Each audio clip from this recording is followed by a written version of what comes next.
creo que los dos plantearon que no era en esa dimensión. Pero lo que sí es interesante es la introducción que hace el Chacho, que no fue solamente Mercosur, sino es UNASUR, que es otra dimensión.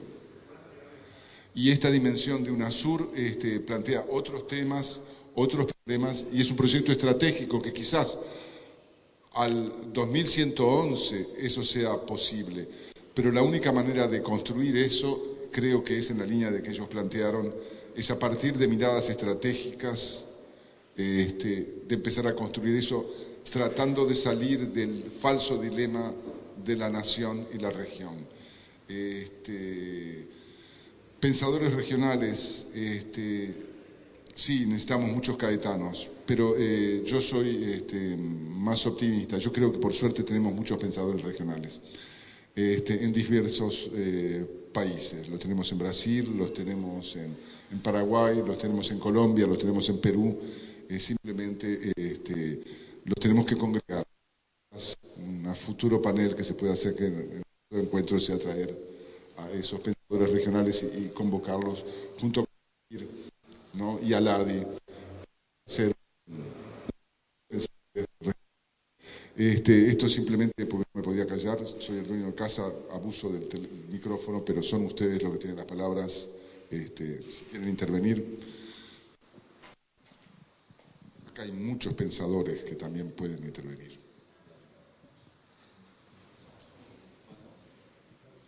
¿Alguien quiere hacer un comentario? ¿Hacer una pregunta? Ah,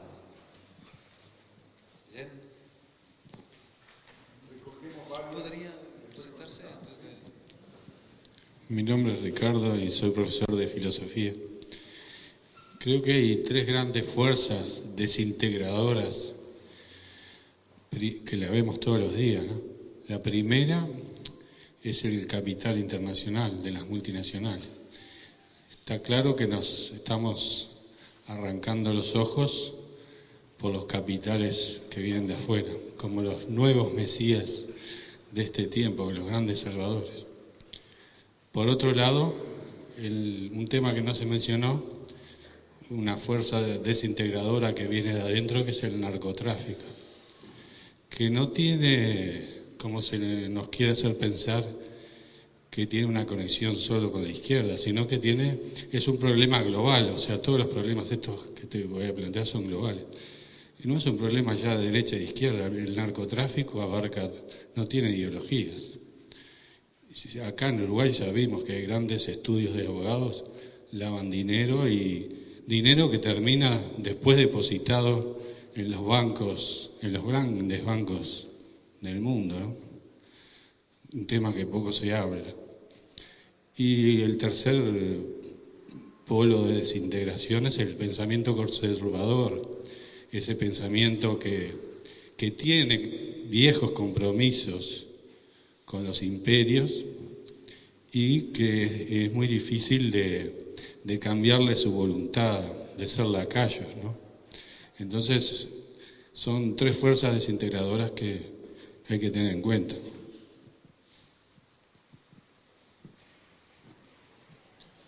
¿Otro comentario o pregunta? Bueno, yo creo que realmente la integración de América Latina va a ser el futuro de todos, pero siempre hay algún que nos frena el camino que estamos recorriendo. Somos un país rico en todo sentido, cultural y de personas y de creación, como se ha demostrado siempre. Y nos han tenido en una época, en una situación muy importante a lo que era la gente de Uruguay. Ahora, hay países que, por ejemplo, nos frenan un poco esa integración que nosotros queremos lograr total entre todos los países.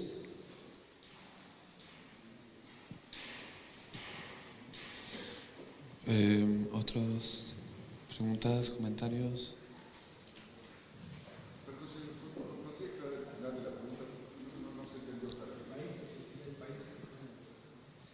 Si hay países, por ejemplo, que nos frenan un poco la integración de toda Latinoamérica.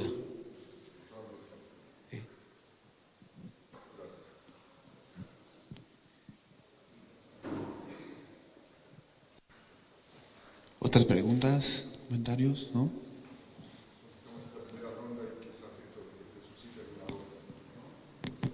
Bien.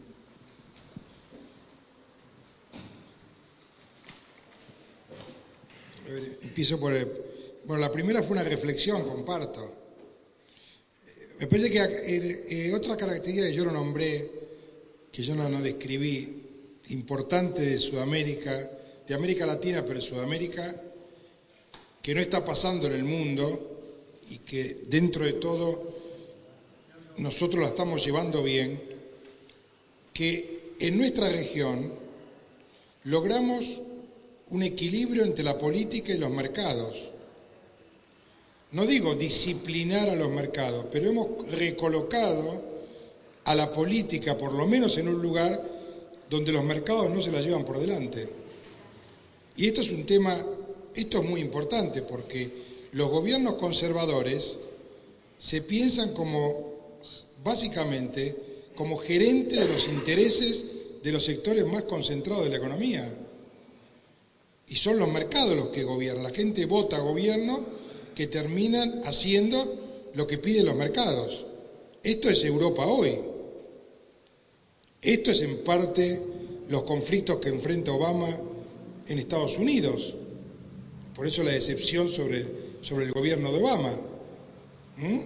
Es decir, esto es la crisis de la socialdemocracia, la crisis de la izquierda democrática a nivel mundial, donde en Europa yo lo veía y lo comentaba, no diferenciabas un socialdemócrata de un conservador, donde uno iba a Bruselas y eran todos más o menos, había algunas excepciones, pero todos se dejaban llevar por el dominio del mercado, y la política quedaba sometida a eso. Los grandes líderes socialdemócratas yéndose del poder y trabajando en las empresas multinacionales, Schroeder, Felipe y tantos otros, trabajando para el Lean, trabajando para grandes empresas, para multinacionales. Bueno, lo que produjeron estos procesos latinoamericanos y sudamericanos no ha sido menor. También que a veces la crisis lo ha permitido porque ha dado más margen, como Argentina. O sea, la crisis fue tan profunda, el discurso neoliberal cayó tan en crisis que dio más margen de maniobra para hacerlo. En Argentina es una ley de medios que terminó con el mito de que un diario con 4 tapas podía desequilibrar gobiernos. Y eso es un mérito de la política. O sea, en la región, la política que recuperó cierta centralidad, que no la tenía, porque en los 90 la política fue absolutamente subordinada a los mercados. Hubo un cambio de sentido en la relación política-mercados, política y economía. Tanto así que en Argentina, el ministro de Economía fue Néstor Kirchner, y lo avisó. Yo no voy a tener ministro de Economía, yo voy a ser el ministro de Economía de mi gobierno. Y él le discutía a Labaña cómo había que pararse frente a los acreedores. Y seguramente que el ministro de Economía decía que la quita del default debía ser menor y que Kirchner lo empujaba a que sea mayor. Y se consiguió la quita más grande de la historia. Y eso era voluntad, eso era extender los límites de lo posible en la política. Entonces, empezar a recuperar la política, empezar a extender los límites de lo posible, yo veo qué difícil es en Uruguay ampliar el impuesto a los poseedores de grandes tierras. ¿Cuánto cuesta desafiar, ¿no? Desafiar mínimamente a los grandes propietarios para cobrar un impuesto que realmente en términos efectivos no es extraordinariamente significativo? ¿Cómo cuesta el equilibrio entre la política y los mercados? Entonces, pero si miramos lo que pasa en Europa, si miramos cómo está el, yo digo, el único lugar hoy que es un laboratorio de ideas, laboratorio de proyectos, es hoy un tipo de izquierda se para en el mundo. ¿Qué mira? ¿Dónde mira? Porque el Asia es un proyecto autoritario. Entonces a veces que Latinoamérica tenga la democracia de Suiza o la democracia escandinava, ¿no? El crecimiento chino y la distribución del ingreso de los países nórdicos. Bueno, o sea, ojo, entonces, cuando vemos, es decir, porque nosotros podemos hablar como latinoamericanos, pero también dentro de una subcultura llamada progresista. Entonces, si miramos el mundo hoy, ¿dónde vemos un laboratorio? ¿En quién nos apoyamos? ¿Cuáles son las referencias del mundo de izquierda, del mundo progresista, que está generando procesos creativos, interesantes, en el cual mirarse? ¿Dónde están? En ningún lado en el mundo. O sea que eso valora más, en algún sentido, valora más lo que está pasando en nuestra realidad. Enemigos creo que siempre vamos a tener, y eso tiene que ver también con tener gobiernos eficaces, que le cambien la vida positivamente a la gente, porque las sociedades también están desideologizadas. Entonces las sociedades están de alguna manera, las sociedades legitiman y acompañan los gobiernos que sienten que les mejora las condiciones de vida. Y me parece que hemos logrado también el triunfo que las derechas han tenido que tomar nuestras banderas, empezar a tomar banderas. Ganan en Colombia y se amiga, no siga Colombia, es decir, a las bases americanas, no, se amiga con Venezuela, se amiga con Correa y dice hoy, nosotros tomamos un tema que tomó él, ahora hacemos un debate en la LADI sobre América Latina y el Grupo de los 20 para unificar la voz de América Latina, para empezar un ejercicio de debate en los países que están en el Grupo de los 20, cómo se cambia este orden mundial justo. Bueno, ¿qué opinan los países que están en el Grupo de los 20? ¿Saben quién tomó esa idea a nivel americano? Santos, que dijo América Latina tiene que construir una voz única en el mundo. ¿Por qué no fue Europa un sujeto político? Fue un gigante económico y un enano político. Porque no puede unificar su visión del mundo. Importante y estratégico del mundo, Europa pareció unificada de hace muchos años. Digamos, me parece que en ese el tema de los gobiernos, aún de derecha, miren lo que digo, el extremo de Piñera, que hoy sale a apoyar en Naciones Unidas la creación de un Estado palestino. Esos son avances de la región. La revalorización de América Latina de aquellos que se habían jugado todo a la complementación con la potencia hegemónica. Y yo creo que va a haber puede haber un cambio en México sobre este tema de haber jugado todo el proyecto nacional mexicano al NAFTA y a la integración con Estados Unidos. Y le fue mal. Entonces, ahora empiezan a mirar de nuevo a América Latina. Entonces creo que estos son datos con datos que confirman cierta positividad en la coyuntura y hacia adelante. Sí, comparto. Simplemente para complementar y para subrayar algunas cosas.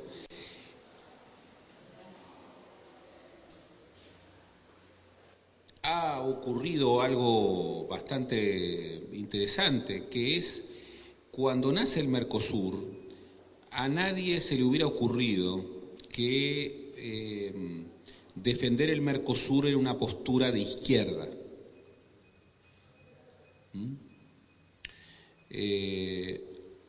20 años después, por diversas razones, defender los procesos de integración regional es una postura de izquierda.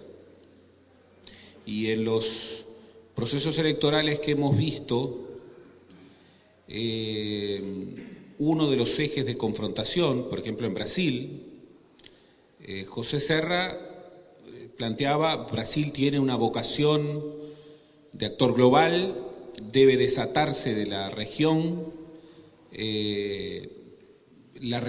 es un lastre para Brasil, Brasil tiene que ir directamente al encuentro de negociaciones bilaterales con Estados Unidos, con la Unión Europea. Bueno, y está probado que ese argumento no lo ayudó. En el Uruguay, en Uruguay este punto estuvo planteado. Esta idea de, haber perdido la oportunidad que algunos todavía, aún hoy, con realmente provocando sorpresa, insisten en la gravísima oportunidad perdida en el 2006 y antes, durante el gobierno del doctor Valle, por no haber firmado un tratado de libre comercio con los Estados Unidos. Y frente a eso, bueno, una visión integracionista. Lo mismo podríamos decir en otros lugares de América Latina. Efectivamente, este revival un poco insólito del pensamiento conservador, digo insólito porque, y esto tiene mucho que ver con el déficit de las izquierdas, en un momento en donde el capitalismo está en una crisis realmente muy importante, donde han fracasado muchas políticas, la izquierda no tiene ideas para proponer, no tiene ideas alternativas al capitalismo. Incluso muchas veces, como decía Chacho, termina siendo el gestor más prolijo de posturas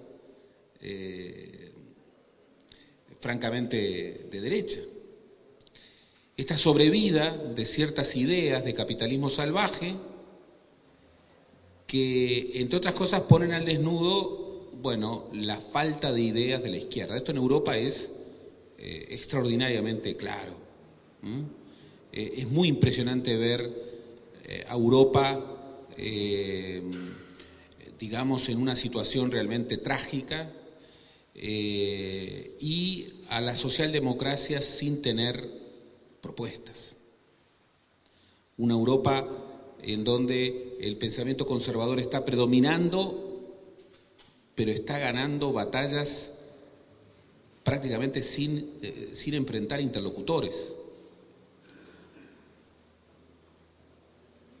Yo efectivamente creo que en este contexto hay un desafío gigantesco a producir pensamiento alternativo, a producir pensamiento progresista, y que esto es absolutamente clave como sustento de proyectos integracionistas que puedan calar hondo. Por ejemplo, para evitar las generalidades, hoy en América Latina tenemos, en un contexto de crisis antipolítica en todo Occidente, experimentación política. Y esto hay que celebrarlo, porque la democracia no puede fundarse sin experimentación política. Ahora, hay que ser muy rigurosos en los filtros conceptuales de la experimentación democrática. Y hay que advertir que hoy el principal enemigo de la democracia no es la antidemocracia. No hay ningún actor que busque legitimarse en un discurso antidemocrático. El gran enemigo de la democracia es lo que Sartori llamaba la confusión democrática. Es vender como democrático algo que es radicalmente no democrático. Y aquí tenemos que ser muy exigentes, en particular en América Latina, porque en América Latina efectivamente existen experimentaciones políticas que buscan más participación, que buscan articular nuevos derechos, que buscan de alguna manera reivindicar el derecho a tener derechos, que es el primero de los derechos, para grandes franjas de la población que han estado ancestralmente marginadas del ejercicio de ese derecho, a tener derechos. Entonces, no tenemos que dar por buenas ciertas experiencias que, de alguna manera, que desde una invocación democrática la ponen en cuestión. Del mismo modo, tenemos que ser muy exigentes para afirmar integración respecto a qué alternativas tenemos en América Latina en términos de modelos de desarrollo diferentes. La bonanza económica que América Latina vive con el gap del 2009 en algunos países, no en todos, hace 8 años, le da a América Latina muchas oportunidades, pero también muchas exigencias. Entre otras cosas porque América Latina sigue creciendo en función de la venta de commodities. Y América Latina no puede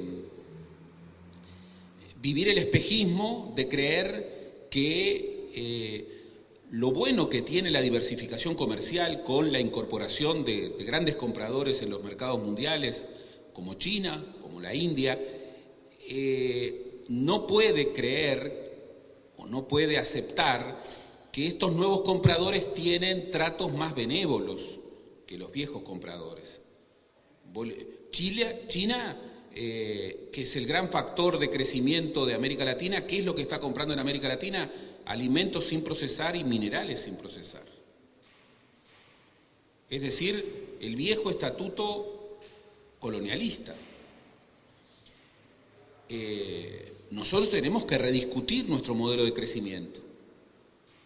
Y además tenemos que sentir el escándalo persistente de que nuestro continente sigue siendo un continente que crece económicamente, ha abatido a niveles importantes pobreza e indigencia, pero sigue siendo el continente más desigual del planeta. Eso es un escándalo. Europa encontró los argumentos fundamentales para configurar su unidad, su vocación de unidad, en desterrar la guerra. El tropismo integracionista europeo tenía que ver con la obsesión que una generación tenía de decir no más guerra en Europa. Bueno, nosotros debiéramos encontrar un talante integracionista tan fuerte en la lucha contra la desigualdad, que es la marca más ominosa de nuestro continente. Y yo coincido con Chacho en la perspectiva de que los modelos integracionistas, cuando funcionan, incluso generan comportamientos virtuosos en aquellos que a priori estaban como perfilados para tener otro tipo de comportamientos. Por ejemplo, el presidente colombiano. Efectivamente, la UNASUR ha encontrado inesperadamente en el presidente Santos un sostén importante. La UNASUR promovió que dos fronteras muy calientes, afirmadas por una lógica belicista, que era la del expresidente colombiano Uribe, reconfiguraran una relación muy razonable. La UNASUR evitó que Bolivia viviera la tragedia de su peor escisión, una escisión sustentada en la desigualdad y en el racismo. Es decir, los procesos de integración, cuando efectivamente pasan de la retórica a los logros, logran inducir comportamientos virtuosos. Y eso es lo que uno debiera esperar de América Latina, sobre todo en este contexto. Yo también creo que México y Centroamérica deben están advirtiendo que el anudamiento con los Estados Unidos, no ha sido el gran negocio pregonado. Para México tener el 85% de su comercio exterior en los Estados Unidos hoy es un gran problema. Y México busca retornar a América Latina y debemos ayudar a México a que retorne a América Latina. Y una de las maneras de ayudar a México a que retorne a América Latina es no defender la integración sudamericana contra la integración latinoamericana. No abandonar la idea latinoamericana. Tentación que muchas veces encontramos, en las estrategias del gobierno brasileño. Y hay que decirlo con claridad.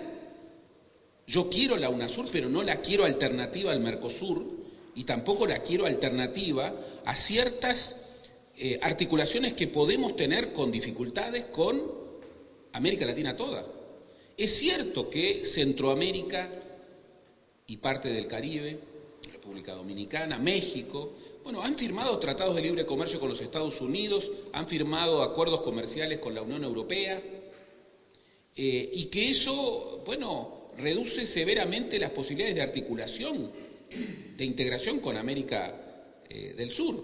Pero en América del Sur también hay países que han firmado tratados de libre comercio con los Estados Unidos y que han acordado acuerdos comerciales muy gravosos con la Unión Europea, y eso no ha sido óbice para que la UNASUR pudiera con ellos lograr ciertas cosas. Entonces, en aquella vieja idea herrerista de los círculos concéntricos, América Latina, Sudamérica y Mercosur pueden alimentarse, incluso haciendo cosas distintas que algunos pueden hacer y otros no pueden hacer. Mercosur puede todavía ser lo que no ha sido hasta ahora, que es una unión aduanera real.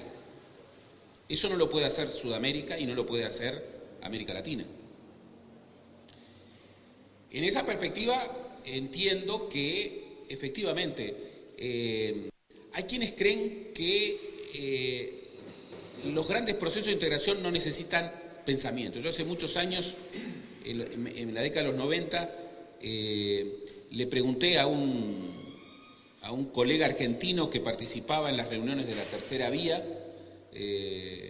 invitado por los intelectuales afines a Tony Blair, ¿qué había de nuevo? ¿Qué ideas nuevas había? Y él me dijo, ninguna. ¿Pero es que necesitamos ideas nuevas?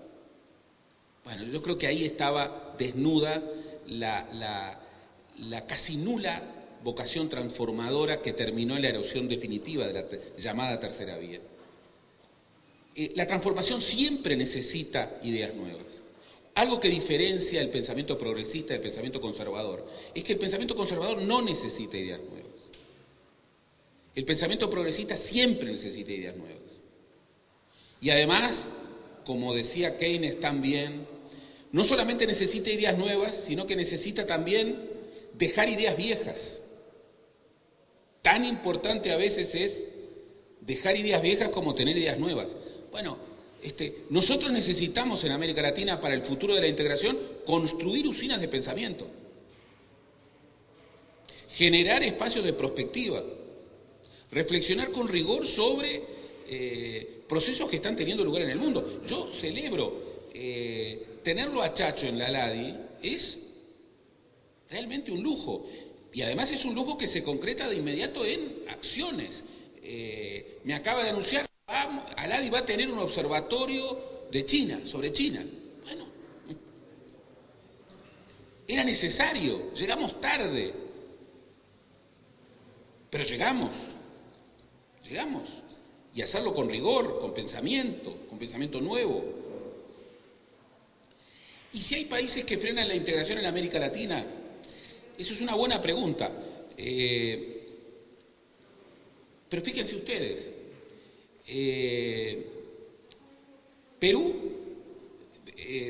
Chile, Perú y Colombia pensaron como alternativa a Sudamérica y al Mercosur, y pensaron en el arco del Pacífico.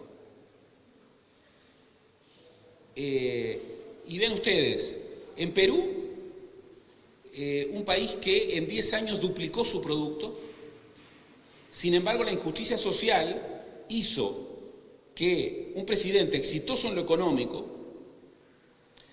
no fuera capaz siquiera de configurar su partido, un partido histórico, el APRA, un candidato, no tuvo candidato. Y quiso influir en la elección para que prevaleciera Keiko Fujimori, y ni siquiera lo logró.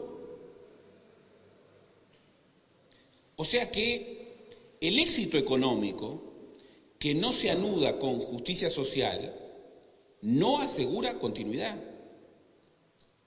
El éxito rutinante, el gran modelo de lo que había sido Perú.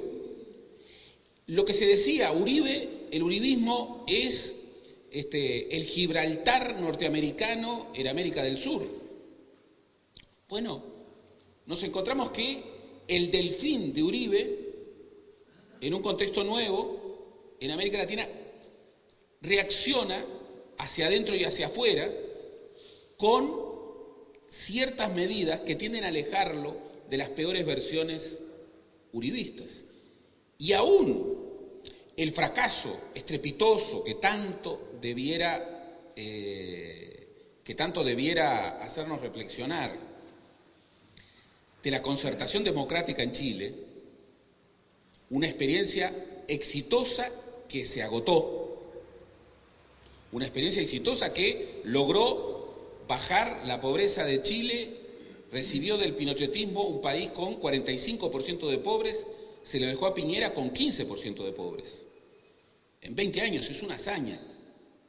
Sin embargo, se quedó sin agenda. Se quedó sin agenda. Se agotó porque se quedó sin agenda. Y eso creo que es un elemento sustantivo para todos los nuevos gobiernos en América Latina. Un gobierno que cambia, que logra un cambio, pero que luego no logra establecer un rumbo con nueva agenda de transformación, que cambie sobre el cambio, se agota y pierde elecciones. No solo en Chile, en todos los países. Por eso, efectivamente, creo que contra las fuerzas desintegradoras, y coincido en que esas tres son de las más importantes, contra la posibilidad de que haya países que tengan objetivos en solitario que frenen los procesos de integración, entre otras muchas cosas lo que necesitamos son usinas de pensamiento riguroso.